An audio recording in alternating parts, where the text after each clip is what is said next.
మీరు అధికారంలోకి వచ్చి 6 నెలలు ఏంటి, 6 నెలలు అయిపోయింది, 7వ నెల వచ్చేస్తుంది. 7 నెలలు అయిపోతుంది, 8వ నెలలు కూడా వచ్చేస్తుంది.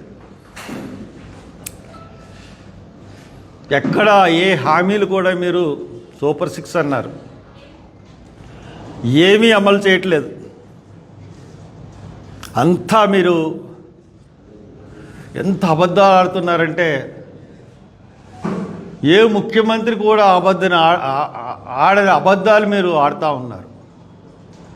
అసెంబ్లీ సాక్షిగా నేను ఒకసారి విన్నాను ఆయన స్పీచ్ని, అసెంబ్లీ స్పీచ్ని. ఆయన ఏమంటున్నాడంటే అసెంబ్లీలో రికార్డెడ్, ఇది ఛాలెంజ్ చేస్తాను నా మీద, ఇది కాదనంటే నేను స్వయంగా విన్నాను అసెంబ్లీలో. దాంట్లో ఆయన ఏం చెప్తున్నాడంటే నిరుద్యోగ భృతి ఇవ్వడం మొదలుపెట్టాము, చాలామందికి ఇచ్చాము. ఒక్కరికి ఇచ్చారా? ఎంత అన్యాయపు అబద్ధం అండి. అంటే ఎమ్మెల్సీ ఎలక్షన్ వస్తున్నాయి కాబట్టి నిరుద్యోగ భృతి ఇచ్చేసామని చెప్పి అసెంబ్లీలో చెప్తే ప్రజలు నమ్ముతారా? ఒక్కడిని ఇగో పలానా వాడికి ఇచ్చాను నిరుద్యోగ భృతి అని ఒక్క మనిషి పేరు మీరు ప్రకటించగలరా? మీ ప్రభుత్వానికి నేను ఛాలెంజ్ చేస్తా ఉన్నాను, దాని మీద డిబేట్ రాగలరా మీరు ఎవరన్నా సరే? ఛాలెంజ్. తర్వాత 8 నెలలు ఒక్క స్కాలర్షిప్ ఇవ్వలేదు, ఒక్క ఫీజు రియంబర్స్మెంట్ ఇవ్వలేదు. మీరు 2019లో పదవి దిగినప్పుడు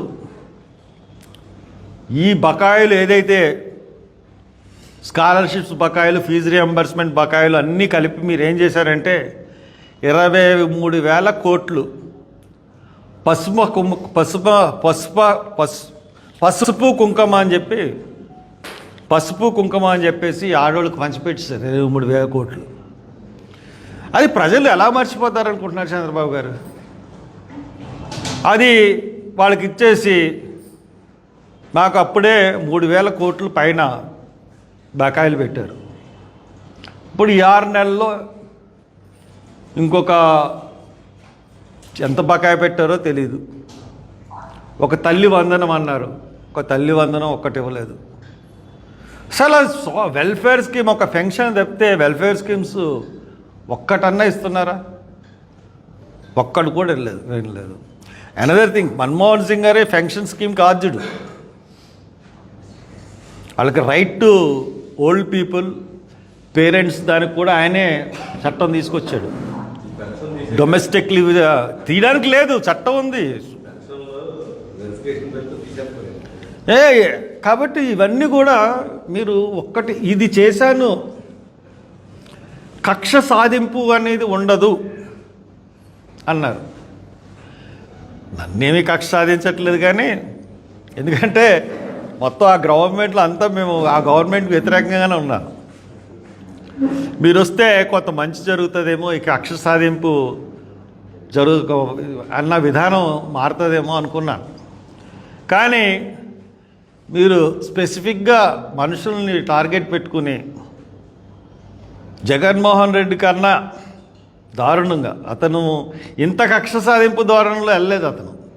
మీరు మట్టుకు ఖచ్చితంగా కక్ష సాధింపు ధోరణిలోనే వెళ్తున్నారు.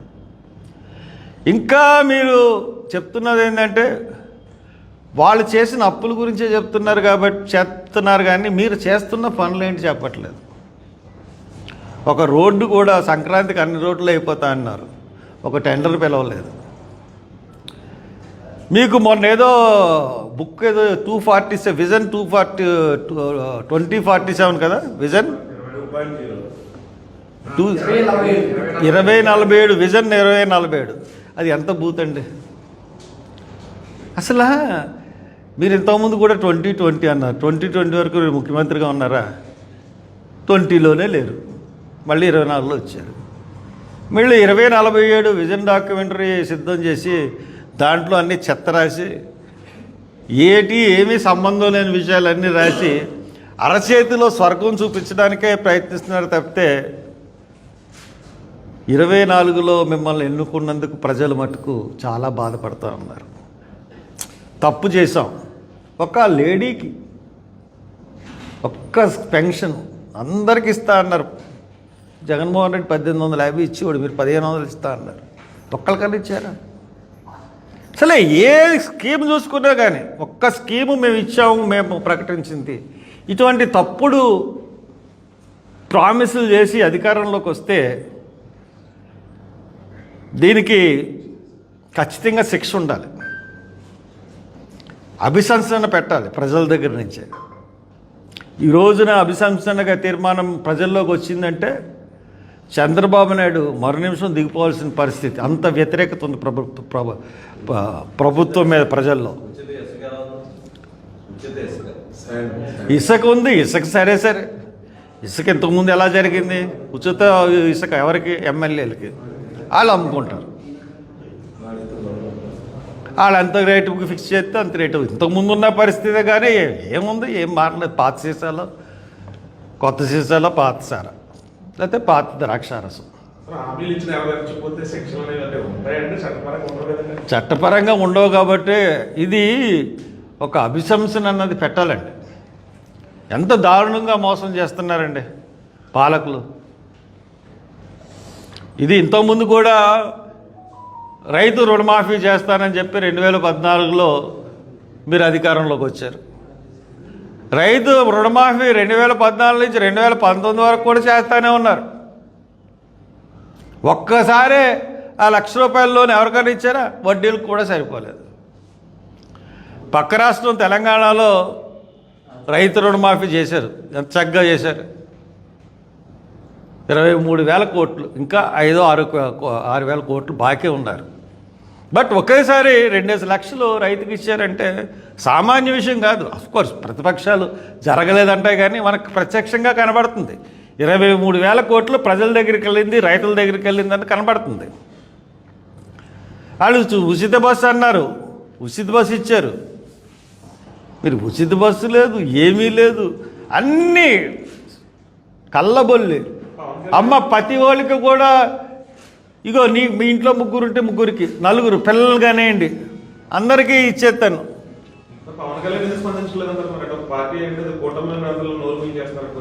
అంటే పవన్ కళ్యాణ్ ప్రభుత్వంలో భాగం అండి. ఇప్పుడు నేను చెప్తున్న విమర్శ అంతా కూడా ఇది వాళ్ళ మీద కూడా ప్రతిబింబిస్తుంది. ఒక చంద్రబాబు నాయుడు అంటే చంద్రబాబు నాయుడు అంటే Telugu Desam party, Janasena party, BJP party ముగ్గురికి సంబంధించిన ప్రభుత్వం కదా. ముగ్గురికి పేరుకు ముగ్గురే కానీ చేస్తున్నదంతా కూడా తండ్రి కొడుకులే. పాపం పవన్ కళ్యాణ్ ఏంటంటే అలా తిరుగుతూ ఉంటాడు అంతే. అతనికి ఏమీ పెద్ద అధికారం లేవు. ఒక షిప్కి వెళ్ళి 2వ షిప్కి వెళ్ళాలన్నా కూర్చో, నువ్వు 2వ షిప్కి వెళ్ళడానికి లేదంటే 2వ షిప్కి వెళ్ళకుండా కూర్చున్నాడు కాకినాడలో. కాబట్టి పెద్ద అతన్ని మనం సీరియస్గా తీసుకోవాల్సిన అవసరం కూడా లేదు. కాబట్టి కాకినాడలో ఇంకెవరున్నారు? ఇంకెవరు లేరు. సేమ్ ఎటువంటి పరిపాలన మనం ఇంతకుముందు గవర్నమెంట్లో చూసామో అదే పరిపాలన. మొత్తం అంతా కూడా ఆదేశాలు ముఖ్యమంత్రి ఆఫీస్ నుంచి రావాలి, మంత్రులకు కానీ పోలీసులకు కానీ ఏమీ కానీ ఎవరికీ రక్షణ లేదు. కొన్ని బాకా ఛానళ్ళు ఉన్నాయి. ఇంతకుముందు ఆ ఛానళ్ళకి పూర్తి సపోర్ట్ చేసాం మేము. బాకా ఛానళ్ళు కనీసం దళితుల మీద వివరించి ఏవైనా కేసులు అదే దళితుల మీద దాడులు అని చెప్పేసి తెగ చేసిన ఛానళ్ళు ఒక్కటి దళిత సమస్యల మీద మాట్లాడలేదు. దళితులకు ఇచ్చిన హామీల గురించి ఒక్క ఛానల్ మాట్లాడదు. ఏం మాట్లాడతామండి? కాబట్టి ఈ పచ్చ ఛానళ్ళు అన్నది మటుకు పూర్తిగా వాటికి వర్తిస్తుంది. ఏ అయితే పచ్చ ఛానళ్ళు ఉన్నాయో ఖచ్చితంగా పచ్చ ఛానళ్ళే, నీళ్ళు ఛానళ్ళే. మాలాంటి ప్రజల మటుకు మీ మీద డిపెండ్ అయి ఉంటాం.